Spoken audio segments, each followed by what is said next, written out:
Hello दोस्तों, welcome to my YouTube channel fitness blog with Aman पर सभी लोगों का स्वागत है। उम्मीद है आप सब लोग स्वस्थ होंगे, स्वस्थ हैं, मस्त हैं। हमारे साथ मौजूद हैं कराटे फील्ड के दो महान सेंसेई और सर का इंट्रोडक्शन सर के ही मुख से हम सुनना चाहेंगे।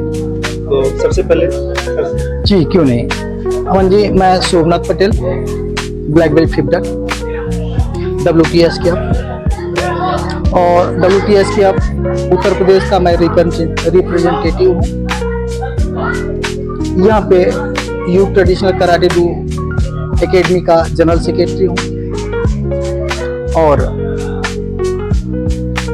कराटे इंडिया ऑर्गेनाइजेशन काई से रेफरी ये हूँ और मैं कराटे ट्रेनर हूँ। सर से इंट्रोडक्शन लेना चाहेंगे। मेरा नाम मंगल सिंह है।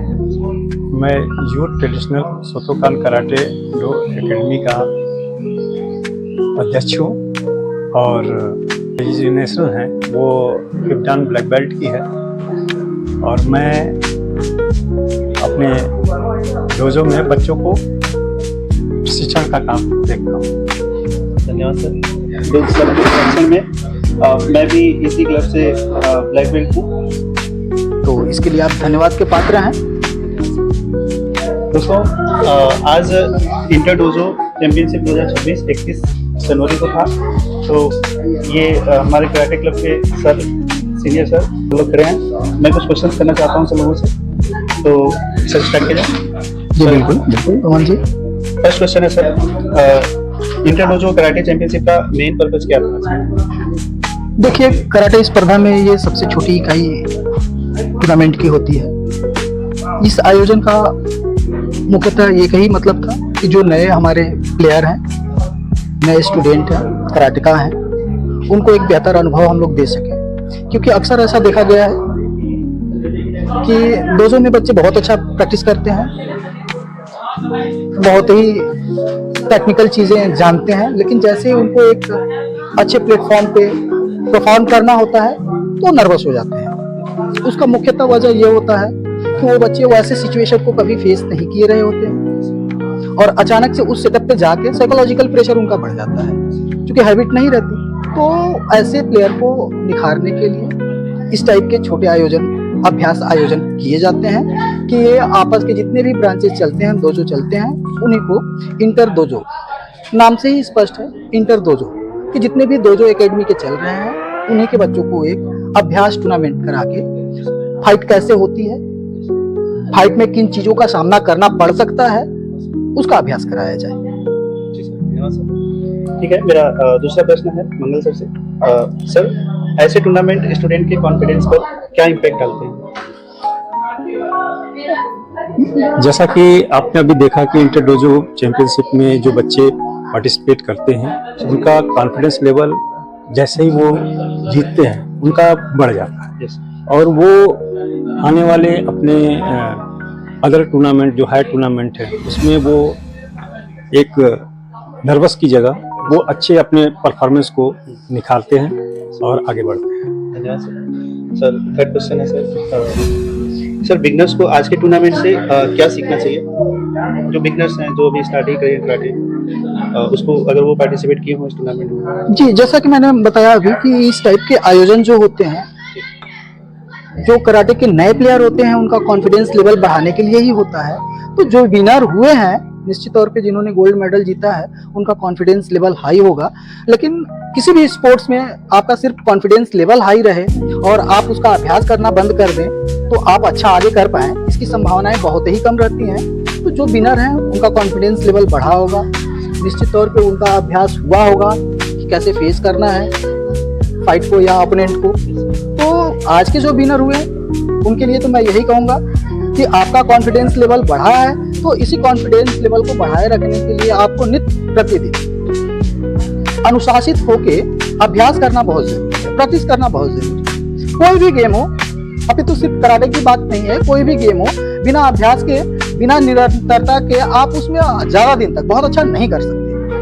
तो आज ये कॉन्फिडेंस लेवल बढ़ाने के लिए ही बच्चों का एक टूर्नामेंट कराया गया था। तो जिन्होंने जीता उनका कॉन्फिडेंस लेवल बढ़ा, जैसा कि हमारे मुख्य अतिथि जी भी बोले थे कि जो जीते हैं उनको बधाई, जो हारे हैं वो जाके और मेहनत करें और आगे बढ़ें। तो मोरल डाउन नहीं करना है, जो जीते हैं उनका मोरल हाई है, बस उसी पे उनको निरंतरता बनाए रखनी है, अभ्यास करते रहना है।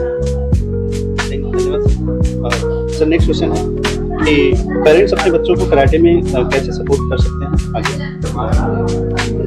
देखिए, जहाँ तक पेरेंट्स की बात आती है, आज का पेरेंट्स जागरूक हो गया है। वो चाहता है कि हमारा बच्चा पढ़ाई के साथ साथ शारीरिक मजबूती में भी वो बना रहे, और अगर वो अपने बच्चों को देखते हैं कि वो उनका बच्चा किस खेल में रुचि लेता है, तो वो उसको सपोर्ट करते हैं कि आप उसमें भाग लो, पार्टिसिपेट करो और मेडल लाओ, और साथ साथ पढ़ाई के साथ साथ उनका शारीरिक और मानसिक जो है विकास हो। इसलिए पेरेंट्स को चाहिए कि वो अपने बच्चों को अच्छे से अच्छा जो है ट्रेनिंग दिलवाएं और आगे बढ़ें।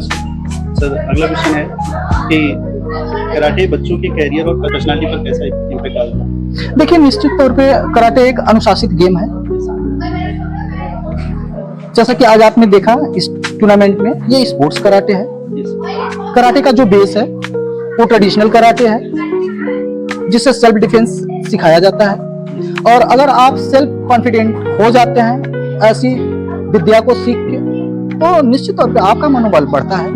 और ये सिर्फ सेल्फ डिफेंस के फील्ड में ही नहीं, कहीं पे भी आप रहते हो, खुद को सिक्योर फील करते हो। और एक खिलाड़ी हारता है, जीतता है, फिर जीतता है, फिर हारता है, तो हार जीत की प्रक्रिया उसके जीवन में चलती रहती है। और वो हर एक पॉजिटिव चीज और निगेटिव चीज सहने के लिए, उसका प्रेशर झेलने के लिए प्रिपेयर होता है। तो जीवन में भी उतार चढ़ाव तो लगे रहते हैं। आज अच्छे समय चल रहे हैं, कल हो सकता है कोई विकट परिस्थिति हो। तो एक खिलाड़ी इस चीज को बहुत अच्छे से हैंडल कर लेता है, अपने जस्ट लाइक कंपटीशन के जैसा, कि नहीं आज ठीक है हार गए हैं, हम कल निश्चित तौर पे जीतेंगे अगर निरंतरता बनी रही तो ये एक ऐसा इंडिविजुअल गेम है कि इसको आसानी से अभ्यास करके सेल्फ डिफेंस भी बहुत अच्छा पाया जा सकता है। और ये सेल्फ डिफेंस का स्तर जब बढ़ता है तो ऑटोमेटिकली पर्सनालिटी डेवलप होती है। हमारा अगला प्रश्न है सर से। सर जो बच्चे आज मैच में हार गए उनके लिए आप क्या मैसेज देंगे? देखिए, मेडल नहीं लग पाया। हाँ, जो बच्चों का आज मेडल नहीं लगा है, वो बच्चे निराश न हो और अपनी खेल को और निखार करें, प्रैक्टिस करें अपने डोजो पे जाके, और संभवतः वो इस जो टूर्नामेंट में उन्होंने अपना अच्छा प्रदर्शन नहीं कर पाए हैं, तो वो आगे चल के वो अपने को निखार के टूर्नामेंट खेलें और निरंतर आगे बढ़े और प्रतियोगिता में वो मेडल ले। धन्यवाद सर। सर अगला क्वेश्चन है कि एक अच्छा कराटे प्लेयर के लिए सबसे इम्पोर्टेंट हैबिट क्या है? एक अच्छे कराटे प्लेयर के लिए नित्य प्रतिदिन रूटीन में अभ्यास करना, ये सबसे अच्छी एक्टिविटी है। क्योंकि आज का जो परिवेश है ना, इतना तनावग्रस्त हो गया है क्या हम लोग खुद कर लिए हैं। तो इस तनाव भरी जिंदगी में आपका मानसिक तौर पे और शारीरिक तौर पे फिट रहना बहुत जरूरी है, जो कि ये सारी चीजें कराटे आपको अवेलेबल कराता है। और अच्छे कराटे प्लेयर की निशानी है कि वो अनुशासन में रह के प्रतिदिन अपना अभ्यास करें। धन्यवाद सर। सर अगला प्रश्न आपसे है कि इस टूर्नामेंट प्रेशर को बच्चे कैसे हैंडल करें, क्योंकि बहुत सारे बच्चों को बहुत बड़ा प्रेशर रहता है कि कैसे टूर्नामेंट में अच्छा परफॉर्म करें। देखिए, जो बच्चे फर्स्ट टाइम अपने एरिना में जब जाते हैं, तो उनको एरिना में जाने में जो नर्वस होता है, नर्वस होते हैं, वो बहुत से बच्चे नहीं कर पाते। तो उनका खड़ा हो जाना ही जो एरिना में बहुत बड़ी उपलब्धि होती है। भले वो मेडल ले न ले या पार्टिसिपेट अगर कर रहे हैं, करना ही उनके लिए बहुत बड़ी चीज है। ऐसे प्रेशर को बच्चे कैसे हैंडल? ऐसे प्रेशर को बच्चे जब वो करते हैं एरिना में, तो उनको लगता है कि नहीं, हम कुछ नया चीज कर रहे हैं। और लोगों की अपेक्षा वो पीछे बैठ के देखने वालों में से नहीं होते हैं, वो खुद करने वाले में से होते हैं। तो वो अगर पार्टिसिपेट करते हैं, खड़े होते हैं, लड़ते हैं, तो वो निश्चित तौर पे वो उनका कॉन्फिडेंस आगे बढ़ता है और वो पूरी मैच को खेलते हैं। हाँ, इस टाइप के जो आयोजन होते हैं, जो अभ्यास मैचेस होते हैं, उनमें बार बार पार्टिसिपेट करके वो अपने इस प्रेशर को, जो जैसा कि शुरू में ही हमने बताया कि साइकोलॉजिकल प्रेशर बहुत होता है अगर ऐसे सिचुएशन को जो फेस नहीं किया है, तो बार बार पार्टिसिपेट करके अपना हैबिट बना सकते हैं और आगे बेहतर परफॉर्म कर सकते हैं। धन्यवाद सर। सर एक क्वेश्चन और है कि आज के इस चैंपियनशिप में भाग ले रहे बच्चों के लिए आपका स्ट्रॉन्ग मोटिवेशन लाइन क्या होगा? कि बच्चे, Strong- आगे भी ऐसे नहीं, निश्चित तौर पे ये जैसा कि मैंने शुरू में ही कहा कि ये प्रतियोगिता की इकाई है। कहने का तात्पर्य ये है कि सबसे जो छोटी प्रतियोगिता वो इंटर दोजो मानी जाती है। तो ऐसे टूर्नामेंट में अगर ये अभ्यास कर रहे हैं और अपनी हैबिट बना रहे हैं या बनाएं, तो इसके बाद आगे डिस्ट्रिक्ट, जोन, स्टेट, नेशनल, उसके बाद ऑफिशियल टूर्नामेंट होते हैं जैसे KIO के डिस्ट्रिक्ट सिलेक्शन, KIO के स्टेट सिलेक्शन और KIO के नेशनल चैंपियनशिप। तो इन सब के लिए प्रिपेयर करने का सबसे सुनहरा मौका उनको यही है, अपने आप को तैयार करने के लिए। तो मैं तो यही कहना चाहूंगा कि आप बुद्धि के स्तर पे सारी बातें समझ जाएं, आपके जीवन के लिए और स्पोर्ट्स के लिए वो काफी नहीं है। आपको अनुभव के स्तर पे भी ये चीजें समझनी पड़ेगी। तो अनुभव के स्तर पे समझने के लिए ऐसे आयोजनों में आपको हिस्सा लेना पड़ेगा, और इस आयोजन भी इसी पर्पज से कराया गया था कि जो बच्चे अभी हायर लेवल पे नहीं खेल सकते या उनकी क्षमता नहीं है, तो ऐसा नहीं कि उनकी क्षमता नहीं होगी, अभी नहीं है, वो नए बच्चे हैं, तो उनके लिए जस्ट लाइक नर्सरी, अभी ये नर्सरी तैयार हो रही है, ये आगे चल के वृक्ष बनेंगे, निश्चित तौर पे वृक्ष बनेंगे। प्रतिभा की कमी नहीं है, लेकिन प्रतिभा को स्टेज पे लाना, एकत्रित करना, वो थोड़ा सा ऐसे आयोजनों के माध्यम से आसान हो जाता है। तो इस टूर्नामेंट का मेन उद्देश्य ही यही था। और जो आज मेडलिस्ट हुए हैं उनको शुभकामनाएं, और जो मेडलिस्ट नहीं हुए हैं, एक स्पोर्टर की मानसिक दशा ही यही होती है, गिरना उठना फिर उठना, तो वो जीवन में भी इस दृढ़ता को लेके आगे बढ़ते हैं। तो आज का जो परिवेश है इतना तनावग्रस्त हो गया है कि आपने देखा है कि छोटे छोटे बच्चे कैसे कदम उठाने लगे हैं डिप्रेशन में, तो कहीं ना कहीं वो तनावग्रस्त हो जाते हैं और निगेटिव सोचते हैं तो सोचते चले जाते हैं। ऐसे में स्पोर्ट्स उनका बहुत सहायक हो सकता है। जो जीतते हैं, हारते हैं, फिर हारते हैं, फिर जीतते हैं, तो उनको एक मोटो मिलता है कि नहीं, जीवन में सब कुछ स्थिर नहीं है, सामान्य नहीं हो सकता। तो इससे वो प्रेरणा लेके आगे और बेहतर कर सकते हैं, और ऐसे आयोजनों का यही उद्देश्य था। कि बच्चों को सर जीतना इम्पोर्टेंट है या फिर डिसिप्लिन इम्पोर्टेंट है? देखिए, बच्चों को डिसिप्लिन बहुत ही आवश्यक है, क्योंकि डिसिप्लिन से ही वो अपने स्तर को सुधार सकते हैं, और हर क्षेत्र में, चाहे वो खेल का क्षेत्र हो, चाहे वो पढ़ाई का क्षेत्र हो, चाहे वो घर में हो, अगर वो डिसिप्लिन मेंटेन करते हैं, निश्चित तौर पे वो आगे ही बढ़ते हैं। धन्यवाद सर। सर आपसे एक आखिरी सवाल है कि सर लड़कियों को सुरक्षा और सशक्तिकरण के लिए कराटे कितना इम्पोर्टेंट है? निश्चित तौर पे ये कराटे फील्ड में एक अहम सवाल है। कराटे का बेस ही सेल्फ डिफेंस, आत्मरक्षा के लिए बना था, और आज स्पोर्ट्स में कन्वर्ट हो गया, बहुत तेजी से इंप्रूव कर रहा है। लड़कियों के लिए ये तो अति आवश्यक है। आज के जो परिवेश हो गए हैं उसमें लड़कियों के लिए ये अति आवश्यक है, और पहले की अपेक्षा गार्जियन में जागरूकता भी इसको लेके बहुत बड़ी है। आज के गार्जियंस बहुत जागरूक हैं, अपनी बच्चियों को नजदीकी डोजो में भेज रहे हैं, इस टाइप के अभ्यास करवा रहे हैं, इस टाइप की ट्रेनिंग करवा रहे हैं, ताकि वो आज के इस परिवेश में खुद को सेल्फ कॉन्फिडेंट समझें, सेल्फ डिफेंस में निपुण बन पाए। इसके लिए ये बहुत ही इम्पोर्टेंट है, और हमारी सरकारें भी इसको लेके बहुत ही सजग हैं।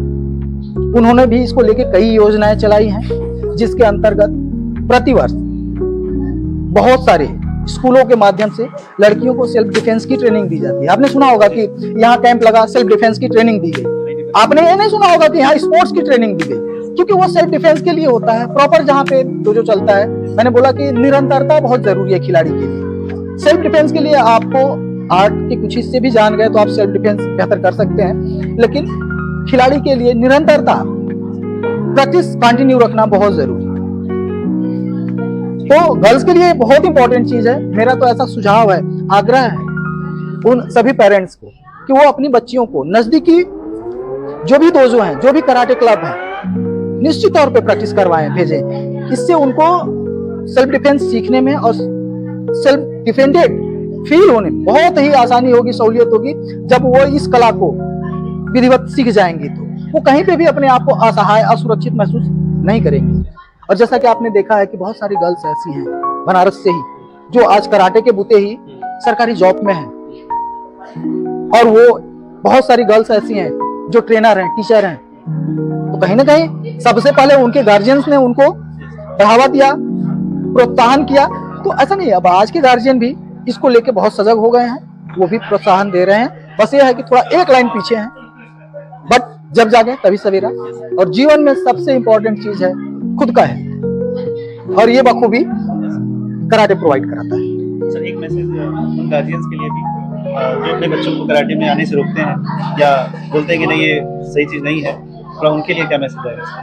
नहीं, लास्ट क्वेश्चन। पहले ऐसा था कि बहुत सारी भ्रमियां थी कि ये कराटे है, मारपीट लड़ाई झगड़े का खेल है, इसमें हाथ टूट जाते हैं, पैर टूट जाते हैं। नहीं, अभी तो इसके रूल्स रेगुलेशन इतने सिक्योर हैं। आपने देखा कि इसके रूल्स रेगुलेशन इतने सिक्योर हैं कि ये पॉइंटेड गेम है।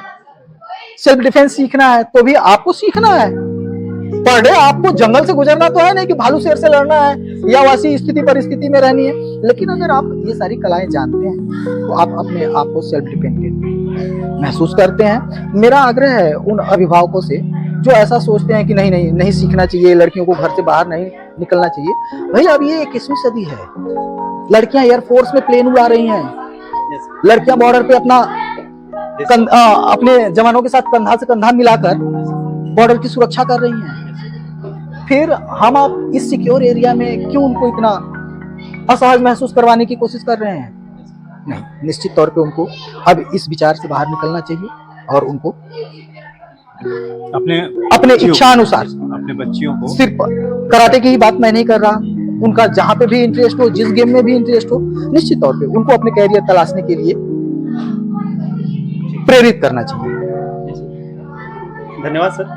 और जैसा कि आप लोगों ने देखा सब लोग कितने अच्छे से हर एक क्वेश्चन का आंसर दिए, और उम्मीद है कि इस वीडियो से आप लोगों को कुछ सीखने को मिलेगा।